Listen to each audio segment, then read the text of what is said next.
Banyak nggak hal-hal seperti itu yang bisa kalian gali lagi untuk anak muda itu? Ngobrol bareng Orbit, kami obrolkan, Anda simpulkan. Assalamualaikum warahmatullahi wabarakatuh. Jumpa lagi kita di sini dengan Ngorbit. Dan saya sekarang berada dengan seorang teman, Muhammad Nur Nainggolan. Dia dosen sejarah. Dia juga aktivis. Dia juga praktisi untuk lingkungan. Banyak dia nih dia juga kawanku. Itu yang penting. Itu yang penting gitu ya. Tapi kali ini kita nggak cerita banyak. Satu kaitan kita dengan Sumpah Pemuda. Kenapa aku kaitkan dengan Sumpah Pemuda? Kemana pemuda kita, Nur? Ya. Satu. Terus bulan depan ada pahlawan. Pahlawan. Iya kan? November ya. Ngerti nggak pemuda kita, Nur? Nah, aku ngelihat ide yang jadi tiap hari, Cok. Kalau kita lihat sekarang, nggak ada lagi gregetnya Pemuda-pemuda, anak-anak muda. apa sejarah bangsa ini sama pemuda. Ya, kenapa kira-kira, Nur?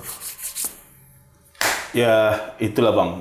Mungkin arus ininya zamannya berbeda dan berubah ya kan. Ya mungkin anak-anak sekarang terbiasa dengan instan dan instan dan inilah gampang sekali ya, menggampangkan segala macam. Dan semua dapat di tangan pakai gadget gitu. Gadget saja jadi. Tapi itu kan nggak, gimana ya? Nggak cukup kalau aku bilang.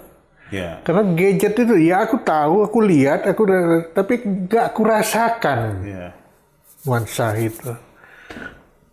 Apa yang dipikirkan pemuda 28 Oktober berapa puluh tahun, hampir 100 ya? Sampai 100 ya. Hah? Bulan Oktober ya. 98 tahun ya? Ya. Hah? Hampir 100. Sumpah Pemuda ya, betul Bang. Iya kan? Di mana di situ betul-betul greget pemuda kita. Wah, aku ini orang Indonesia loh gitu. Iya. Hah? Ya betul Bang. Makanya kami mencoba mengedukasi anak-anak muda. Insya Allah di bulan November, di minggu ketiga atau keempat, kita akan membuat namanya event jelajah budaya. Ini sebagai dosen atau sebagai pencinta Ya dua-duanya Bang.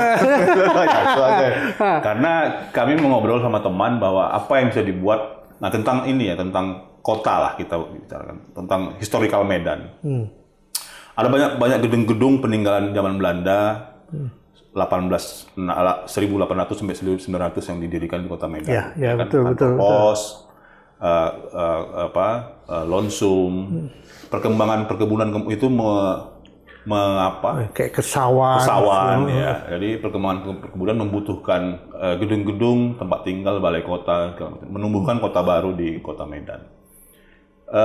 Termasuk Istana Maimun yang fenomenal ya kan ininya sekarang. Jadi kami mau mengedukasi sambil bermain untuk tingkatan anak SMA sederajat, memahami kenal nggak mereka dengan kantor pos yang pos blok sekarang, Lapangan Merdeka yang pernah berganti nama dengan Jepang Fukuraido, kemudian ada balai kota, ada sampingnya Hotel Debur, sampingnya lagi ada Lonsum, jalan ke depan sedikit ada ruko-ruko yang ada Javas Bank, ada balai kota, ada bergeser sedikit Chong Afi, ya kan? Di situ ada nanti Mahkab Tapanuli yang 1930-an yang cikal bakal Al-Wasliyah.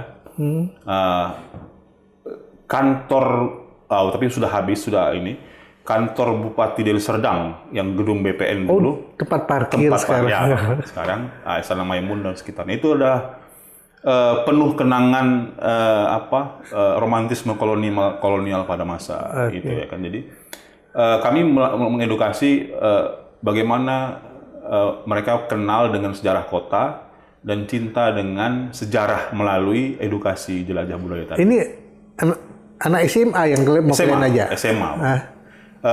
Konsentrasinya SMA ya. Jadi sejauh mana mereka kenal paham tentang kotanya. Minimal kotanya kota ya. dulu. Okay. Ya itu aja. Okay. Nanti merambat kemana-mana nanti kita akan. Ya. Ini adalah langkah kecil kami untuk menumbuhkan, mencintai anak-anak itu terhadap sejarah kota. Iya juga memang. Itu dia. Sekarang kalau kita tanya lah, kayak aku misalnya, tanya lah mana SMA.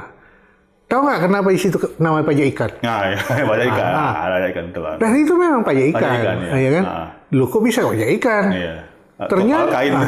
Enggak, kok bisa pajak ikan di sana? Iya. Di mana ikannya didatangkan? Iya, iya. Ya kan? Ternyata kalau kita jalan di balik ada sungai di depan kantor wali kota. Di belakang Iya. belakang masjid lama. Iya, lama. Itu di situ rupanya dulu dermaga Tangkahan.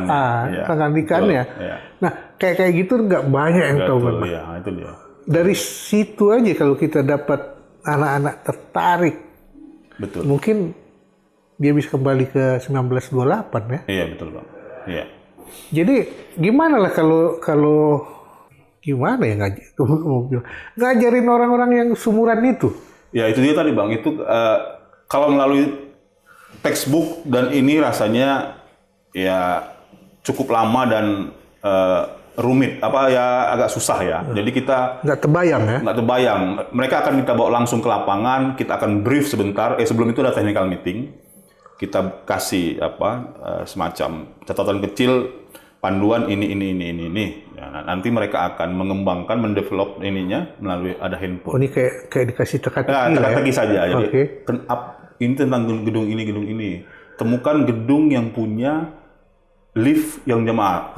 Lift pertama tertua di Sumatera. Asia Tenggara bahkan, Bang. Asia Tenggara. Asia Tenggara ya, Lonsum. Dan masih kalah Singapura ya, pun dan kalau masih gitu. bekerja baik sampai sekarang. Ya, manual. aku pernah pakai itu. Iya, nah itu. Memang kalau dia ngobrol dicetak. Iya, tapi nggak pas dia kadang-kadang ini kadang-kadang. Iya, kelebihan kadang-kadang tergantung operatornya lah ya. Oke. Nah, itu nggak banyak orang tahu, Bang. Bahwa kita punya lift tertua pertama di Asia Tenggara. Nah, gedung Lonsum. Dan masih bagus, masih terawat bagus. Banyak sebetulnya kalau kita lihat mulai dari aku nggak tahu mulai dari mana ya. Tapi kalau kita mulai dari arah TVRI lah misalnya. Oh, jalan dari jauh, ya. Dari arah TVRI ke sini. Oke. Ya kan? Itu banyak sebetulnya sejarah bangsa yang bisa bisa dipelajari ada rumah sakit. dan membuat masyarakat Cinta mulai dari tahu. rumah sakit yang sekarang sakit betul rumah sakit Iya. bukan sampai ke segala macam gitu kan. Sampai kita bisa lihat juga kayak situ lokomotif tua segala macam. Iya benar, kereta api. Kira-kira kalau menurut Cok lah, menariknya itu bagi anak-anak sekarang? Ya harusnya menarik, Bang. Karena saya pernah ngobrol dengan orang-orang dan ketemu dengan beberapa teman-teman yang mau menjualkan paket kepada orang luar, terutama kan mereka dulu orang asing ya. Mereka kan dulu kakek neneknya atau di atasnya lagi buyut-buyutnya pernah bekerja di perkebunan. Mereka mau menjelajahin itu. Nostalgia Belanda. Ya. Dari perkebunan, dari macam-macam lah segala sisi. Belandanya malah kepengen datang merekonstruksi apa yang dilakukan kakek moyang mereka dulu. Dan itu tercatat baik. Ada itu misalnya Rizanul Arifin dulu gajinya sekian. Ada di Lonsum dan di ini ada, Bang. Mudah-mudahan dulu emang ada juga. Mereka, ini kakek dulu gajinya sekian, tinggalnya ini. Nah, ada. Mereka mendokumentasikan dengan baik. Nah, kalau kan Cok dosen sejarah nih. Ya. Kalau Cok lihat, kita punya nggak manuskrip tentang itu di Medan sini? Ya. Yang bisa dipelajari anak muda nih? Kayaknya belum, Bang. Belum lengkap, belum ini, Bang. Belum lengkap dan detail yang punya orang luar negeri. Masih sulit ditemukan. Kami bahkan sendiri itu mengacu kepada Museum Nasional dan satu lagi Arsip Nasional Arsip Andri. Nasional. Di situ agak lumayan lengkap. Nah, karena aku pernah. Kayaknya kita belum bisa merawat dan mendokumentasikan dengan baik. Oke. Itu dia kelemahan kita itu. Aku pikir anak muda kita juga tahu kota kita ini dulu gimana dibangun. Iya. Aku pernah punya peta Belanda kuno. tahun 1930. Itu peta tentang hidran. Air. Pemadam. Jalur air. Pemadam. Mohon, oh iya. Iya tahu. Hidran. Sekarang ada nggak di Medan? Sekarang nggak ada. Sekarang nggak ada, Bang. Mungkin bisa suruh cari Mungkin bisa kemana. cari, iya. Kalau memang kalian mau bikin program ngajarin anak-anak, Iya. kan bisa suruh cari di mana kita kurangnya. Iya. Sementara waktu itu Belanda demikian Iya. serius membangun. Belanda sudah menata kota ini dengan baik, membuka, menyusun sebuah kota dengan baik, dengan terencana. Kalau abang pernah lihat dulu ada jalan rel sama seperti yang kayak di Belanda, yang di Eropa, kita juga ada dulu itu. Di tengah jalan itu ada tram, ya kan ada tram, ada polisi juga yang mengatur dan lumayan tertib waktu itu. Itu masih ada nggak kira-kira jejaknya? Jejaknya nggak ada, Bang. Tergerus dengan kepentingan ekonomi seperti itu. Mungkin ya, dengan adanya jejak-jejak tertentu, nanti kita akan pemuda kita ini anak-anak muda rasa kita curiousnya ya, rasa ingin tahu, curiosity-nya mereka. Kok gini dihancurin kayak gitu kan? Iya, Bang. Aku ngerasa satu yang masih tertinggal juga kayak dihancurin tidak, tapi dirawat enggak, ini kan enggak ya. Dirawat, tapi malah dihilangkan marwahnya. Kalau titik gantung. Betul, Bang, iya.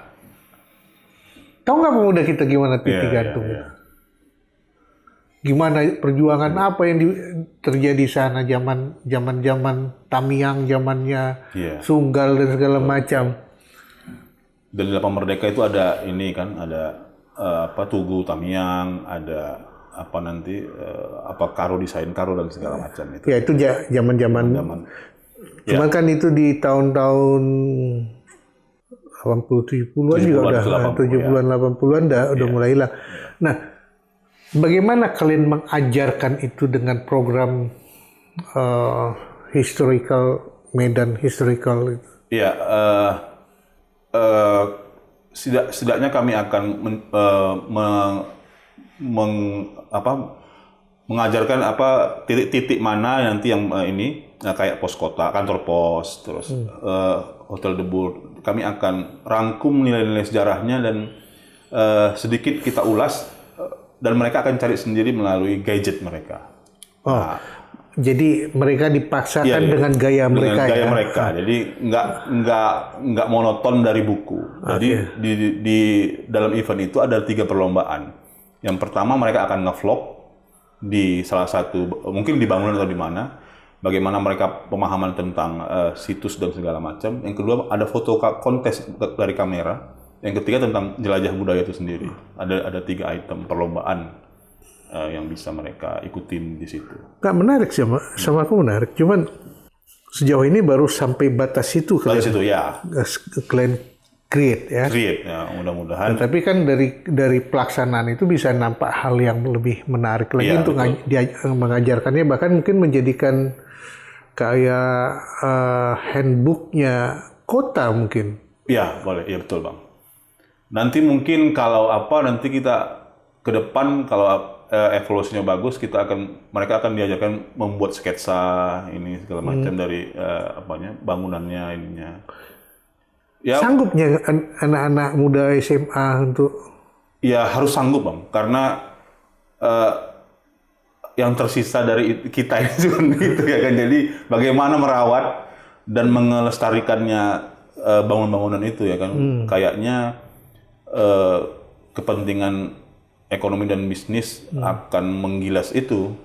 Dan sayang sekali mereka cuma hanya melihat di foto-foto dan cerita tahu-tahu dari itu saja, tanpa menjalani, merasakan atau ini kan berada di gedung yang kayak saya bilang tadi, di Lonsum itu sendiri, di balai kota nanti dan di lain-lain tempat.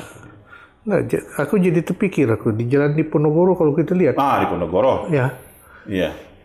itu dulu ada 4 villa. Iya. Sekarang Nggak tahu malah. Bang. tinggal satu, Tinggal satu, ya. tinggal satu.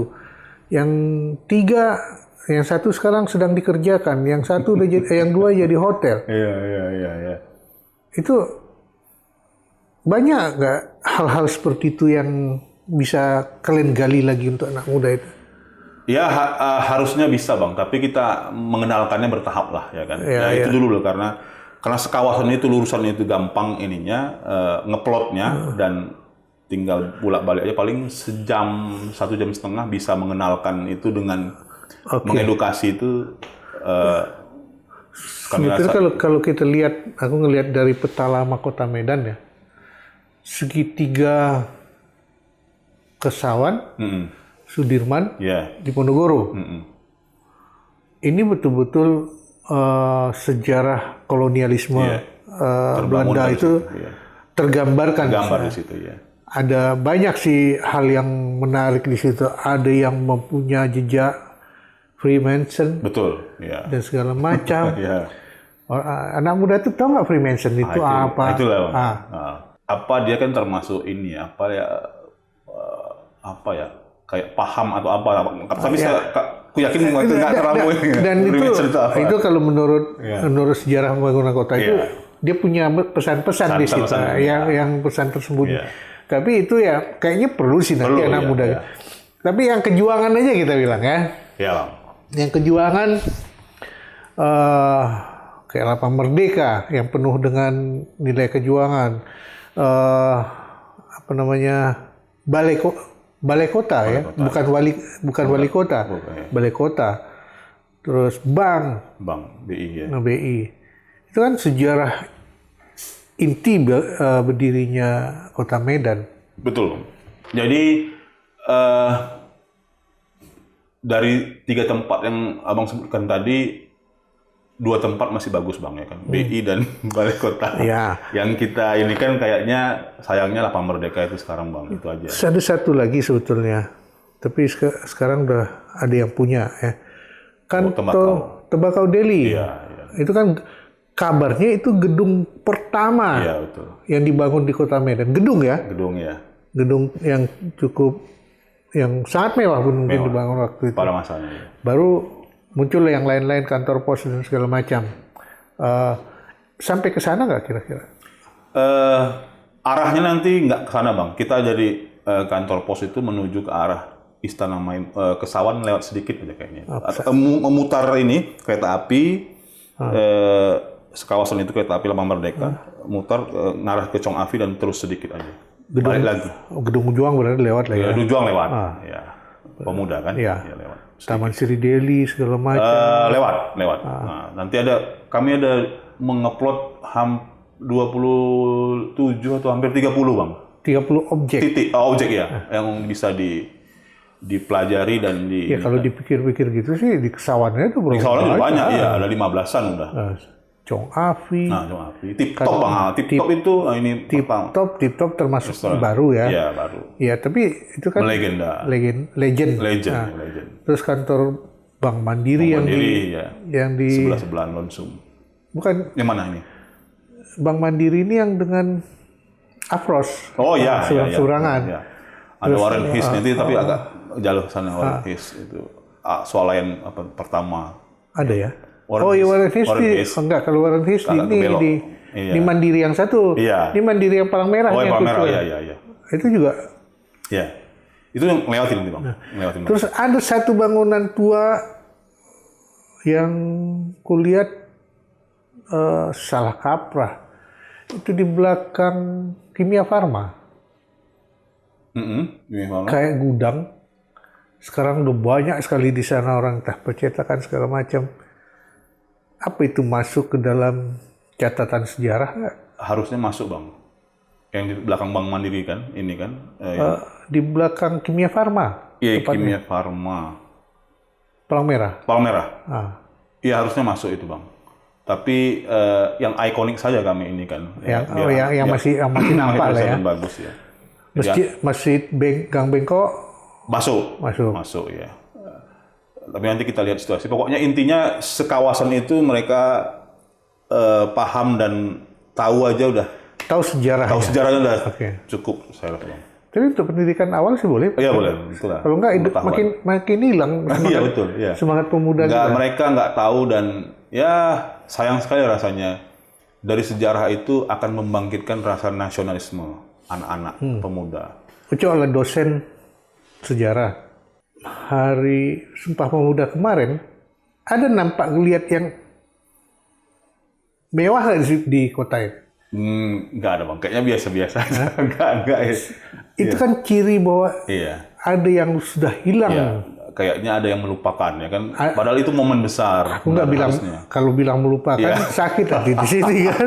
Tapi aku bilang hilang. Iya hilang. Nah, lewat program yang kalian gagas, untuk kembali dia mengetahui perjalanan bangsanya, bisa nggak dimasukkan nilai-nilai yang hilang itu kembali kepada mereka? Harusnya bisa Bang, harusnya bisa. Tapi melalui proses ya kan, melalui proses. Ya kalau yang kalian bikin kan cuma sehari, setengah hari pun mungkin. Mungkin nanti kita akan adakan edukasi dengan yang lain, tema yang lain, atau bisa diskusi apa namanya sekarang FGD, mendatangi sekolah-sekolah membuat ini yang lebih menarik untuk anak-anak. Oke. Yang ringan-ringan, nggak Kalau biasanya Ucok kan bikin alam terbuka ya Bang. terbuka kan. Nah sekarang yang tematik begini, yang tidak alami memang, karena artifisial kalian bikin ini kan. Target jangka pendeknya apa yang kita dapat dari pemuda anak-anak SMA kota ini? Ya pertama kali itu setidaknya mereka mengenal tentang sejarah kota, paham tentang arsitektur kota, kemudian bisa merawat dan menjadikan itu kan beberapa gedung itu kurasa sudah ditetapkan sebagai CB Bang, Cagar Budaya, dan paham tentang budaya. Dari situ mereka akan lebih paham, mencintai dan paham, mencintai dan ya paling tidak memiliki dan aktif bagaimana merawat dan menjaganya ke depannya. Setidaknya itu, Bang. Kalian mengajarkan dia dengan hal yang baik. Ya. Sementara pengelola kota ini tidak mengajarkan mereka untuk hal yang baik. Ya itu dia, Bang. Ya harusnya bisa berbarengan ya kan, dan kota bisa turun tangan lebih lebih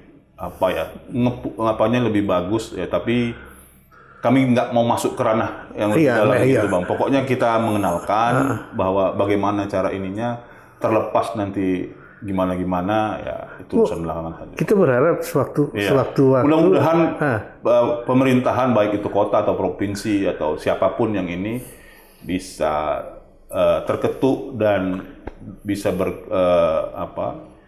setidaknya merawat dan melestarikan lebih bagus, jangan menghancurkan.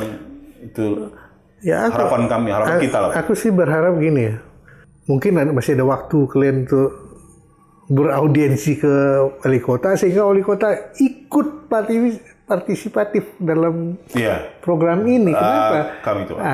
Karena mereka kan anak-anak aja mau loh untuk peduli gitu. Iya. Nanti mungkin pasti kami akan bersurat. Kita nggak tahu Bang diterima atau bagaimana ya, pokoknya. Soal ini kan wali kota kita anak muda. Iya, anak muda ya, Bang. Mudah-mudahan didengar melalui podcast. Karena menurut aku ketika ada program baik, tidak sinkron dengan arah yang kebijakan kota bikin, ini kan tetap aja anak-anak ini nanti akan kehilangan jejak terus. Iya, betul, ya. Sementara jejak udah semakin hilang. Ya, makanya melalui mungkin ada stakeholder yang punya kemampuan lebih, dan ini bisa bekerja sama dan bisa membagusi, jangan menghancuri. Itu harapan kita sama-sama. Ya, aku sih tertarik karena Ucok dosen sejarah, ya kan, tahu persis bagaimana melindungi apapun yang sudah terjadi, bukannya malah bikin sejarah baru gitu. Kan lucu kan ketika sejarah lama yang seharusnya menjadi Kabur jadinya ya. menjadi base-nya anak-anak muda malah kabur. Iya, betul Bang. Oke, kalau jejak sejarah udah bisa aku gambar, udah dapat gambarannya. Mungkin mudah-mudahan orang yang orbiter yang di rumah bisa juga menggambarkan bahwa Medan ini semakin sulit untuk dicari. Iya. Apa cara yang lain selain bikin jejak sejarah lewat yang kalian gambarkan tadi? Apa ya Bang? Kami belum terpikir juga. Tampaknya masih. Aku sih berharap untuk pulang kampus ya. Maksudnya untuk pulang kampus ini ketika orang bertanya bagaimana ini, mungkin kampus punya kesempatan untuk buka diskusi tersendiri tentang itu pasti. Itu yang aku berharap ada kawanku juga di kampus kalian, Profesor Budi Agustono, ya kan? Ya. Mudah-mudahan dia bikin satu diskusi bahwa anak muda loh, bukan yang diajak itu anak muda, jangan masyarakat tua yang kayak aku. Iya Bang. Iya benar. Mungkin akan banyak nanti memantik mungkin kalangan kampus, swasta, ya pemerintah sudah pasti ya kan ya mau turun berminat dan sama-sama merawat tentang kota. Ya. Itu dia. Karena di kota, bukan di kota, di kalangan masyarakat kita sudah tidak terbiasa untuk berbagi dan bercerita, apalagi berdiskusi yang lebih berat. Ya. Di kampus kalian juga ada satu kawan diskusi itu dulu. Kalau nggak salah, Jainal.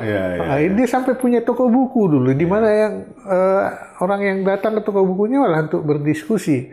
Nah seperti itu di Medan dah makin langka. Iya betul Bang.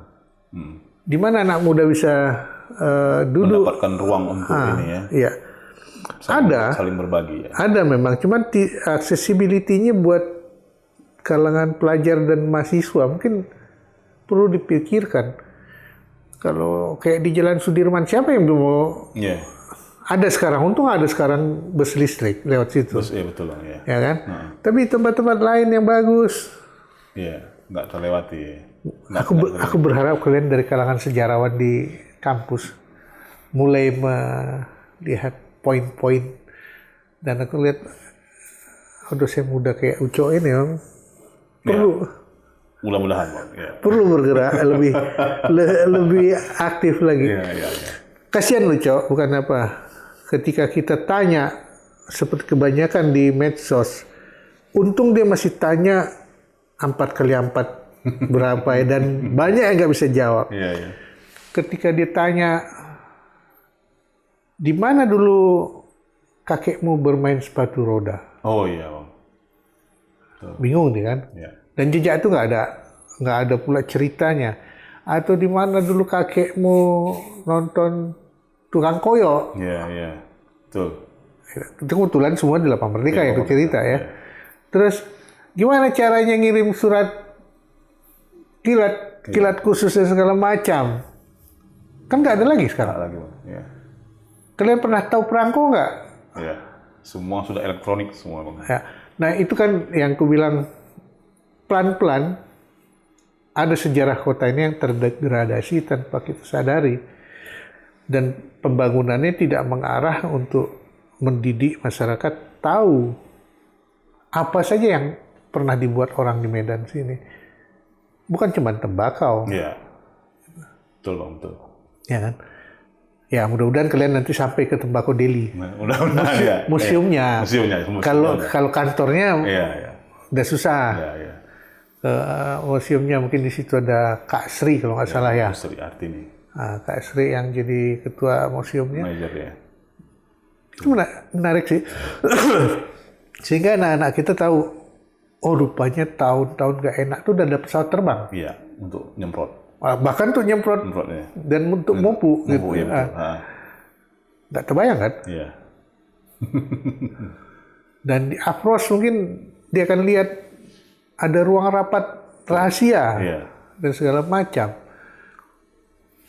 Ya. Menarik tuh, Cok. Menarik Bang. Makanya Medan ini termasuk salah satu kota yang punya Histori. kenangan dan ini dan dengan julukan Paris Pan Sumatera. Indahnya luar biasa Bang kalau Abang buka-buka ini file-file lama ya kan. Bangunannya cantik, megah. Aku tahun 80-an aja masih itulah, Bang. masih Jadi, melihat itu di Kota Matsum. makanya semua nabang yang mungkin 50-60 tahun dengan anak-anak SMA yang Aku baru 25 aja. ya, semua abang yang gitu dengan ini ya cuma beda 50 tahun hampir setengah abad, kayaknya terlampau cepat untuk itu habis Bang, musnah ya kan. Jangankan Paris Van Sumatera itu, yang kebun bunga di setiap depan rumah orang, Oh iya iya. yang aku masih ngelihat di daerah kota, Iya. di dalam kota, itu Kota Matsum, Iya betul Bang. ya kan? Terus pohon-pohon besar yang ditanam untuk segala macam guna, kita nggak tahu, hilang tanpa bekas, tanpa jejak. Bahkan mungkin fotonya juga nggak cukup. Iya. Makanya kami bilang tadi, ya Belanda suka tidak suka, mau nggak mau kita benci apa, dia sudah meletakkan pondasi bagus untuk kota ya kan. Terlepas dia mengeksploitasi apa segala macam gitu, itu urusan berbeda. Nah, tinggal kita sekarang, mungkin kami akademisi, apa penyelenggara, teman-teman lain, dan bagaimana menawarkan dengan cara lain, mengajarkan, merawat kenang-kenangan masa lalu untuk menjadi memori anak-anak ini sekarang. Minimal menjaga Ya, setidaknya menjaga aja hatinya dan menumbuhkan nasionalismenya mereka. Aku pemuda Indonesia yang Iya, bertanggung jawab. Medan termasuk salah satu kota yang beruntung, tanda petik ya, masuknya Belanda ya kan. Kalau nggak ada itu ya kupak kapik juga mungkin kita ini ya kan ya. Dengan Ya, megahnya zaman dulu ya kan. Kita ada yang kita benci, Iya. ada yang terlepas benci, suka dan tidak suka. ada yang harus kita rawat. Iya, itu dia. Termasuk merawat kebencian juga perlu kadang-kadang, ya kan. Tapi itulah yang fakta yang harus aku pikir. Ya, itu tadi. Udah Sejarah itu bukan saja mengenang masa lalu. Yang udah kalian trigger, Iya. bahkan aku memintanya lebih dari yang kalian trigger sebetulnya. Ya mudah-mudahan mendidik anak bangsa untuk tetap punya jiwa nasionalisme, punya jiwa kepemudaan, dan punya nilai-nilai kejuangan di setiap gerakannya. Iya. Itu menarik. Betul. Terima kasih. Ya, aku sih berharap bisa ide-ide ini bisa kalian tularkan ke kota-kota lain di Medan, yang juga di Sumatera Utara, yang Iya, ada Binjai, ada Siantar yang yang ambience-nya iya, betul. mirip-mirip, walaupun tidak sama, tapi ada hal yang bisa dikaitkan. Jadi kami udah ngobrolkan, kalau kita bicara sejarah, bicara anak muda, bicara kegiatan, itu semua harus disinkronkan sebetulnya, bukan hanya kalangan kampus yang memikirkan, bukan kalangan aktivis yang melaksanakan, tetapi kita semua, bahkan juga guru-guru anak-anak itu sendiri juga, kalau perlu juga ikut terlibat dalam program yang ditawarkan sama kawan-kawan pergerakan sejarah lah kalau aku bilang ya, untuk kembali memahami sejarah dan nilai-nilai kejuangan bangsa. Kalau obrolan kami ini kurang cukup, ya mungkin kalian perlu bertanya sama kalangan kampus atau mencari informasinya ke aktivis-aktivis yang peduli untuk itu. Kami sudah obrolkan, tinggal kalian di rumah menentukannya. Assalamualaikum warahmatullahi wabarakatuh. Sampai jumpa di orbit-orbit berikutnya.